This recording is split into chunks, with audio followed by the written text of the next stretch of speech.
వీళ్ళు 22 సెషన్స్‌లో ఎగ్జామ్స్ పెట్టినారు. పక్కన తెలంగాణ గాని, బీహార్‌లో గాని ఆఫ్‌లైన్‌లో ఒకే రోజు ఎగ్జామ్‌ని కంప్లీట్ చేసి వారందరికీ కూడా రిజల్ట్ కూడా ఇవ్వడం జరిగింది.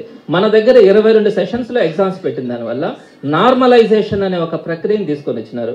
ఎప్పుడు కూడా మన రాష్ట్రంలో ఎన్నో డిఎస్సీలు జరిగినాయి.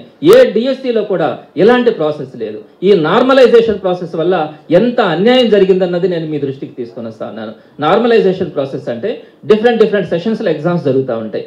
ఒక సెషన్స్‌లో యావరేజ్ మార్క్స్ తగ్గొచ్చు, ఇంకొక సెషన్స్‌లో యావరేజ్ మార్క్స్ పెరగచ్చు, వేరే పేపర్లు ఇస్తాయి. దానికి ఏం చేసినారంటే తక్కువ యావరేజ్ వచ్చినప్పుడు ఈ పేపర్ కష్టంగా ఉంటుంది, అందుకని యావరేజ్ మార్క్స్ తగ్గినాయని చెప్పి వాళ్ళ ఇష్ట ప్రకారం వీళ్ళకి మార్కులు గవర్నమెంట్ పెంచేసింది.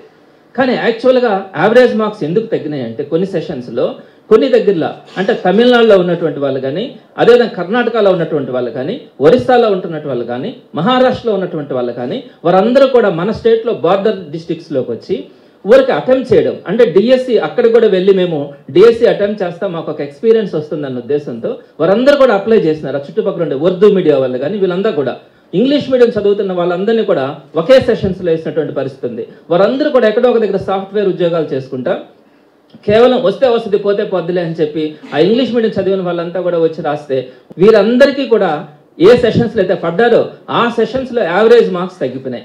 ఆ సెషన్స్లో యావరేజ్ మార్క్స్ తగ్గిన దానివల్ల ఆ సెషన్స్లో జరిగినటువంటి వాళ్ళకి పేపర్ కష్టంగా వచ్చిందని భావించి ఆ సెషన్స్లో ఉండే వాళ్ళకి సుమారుగా 4.7 మార్కుల దాకా కూడా వాళ్ళకి పెంచి ఎక్స్ట్రాగా ఒక్కొక్కరికి యాడ్ చేసినారు.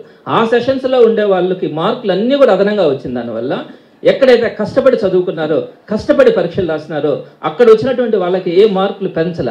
సో వాళ్ళు అన్యాయం అయిపోయినారు. ఈరోజు కొన్ని సెషన్స్లో మీకు కొన్ని ఎగ్జాంపుల్స్ చెప్తాను. 1/7/2025 మార్నింగ్ సెషన్లో చదివే వాళ్ళకి 0.75 మార్క్స్ యాడ్ చేసినారు ఈ నార్మలైజేషన్ ప్రాసెస్లో. అదే 1/7/2025 మధ్యాహ్నం సెషన్లో రాసిన వాళ్ళకి 4.75 మార్క్స్ యాడ్ చేసినారు. అంటే ఇక్కడ 4 మార్కులు ఆ సెషన్స్లో రాసిన వాళ్ళందరికీ యాడ్ అయిపోయినాయి. ఇట్లా ఈ సెషన్స్లో ఉండే వాళ్ళందరికీ మ్యాక్సిమం ఎక్కడెక్కడైతే ఆ ఇతర స్టేట్స్లో నుంచి రాసినారో వాళ్ళు కాకుండా మిగతా వాళ్ళందరికీ అక్కడ ఉద్యోగాలు వచ్చినాయి.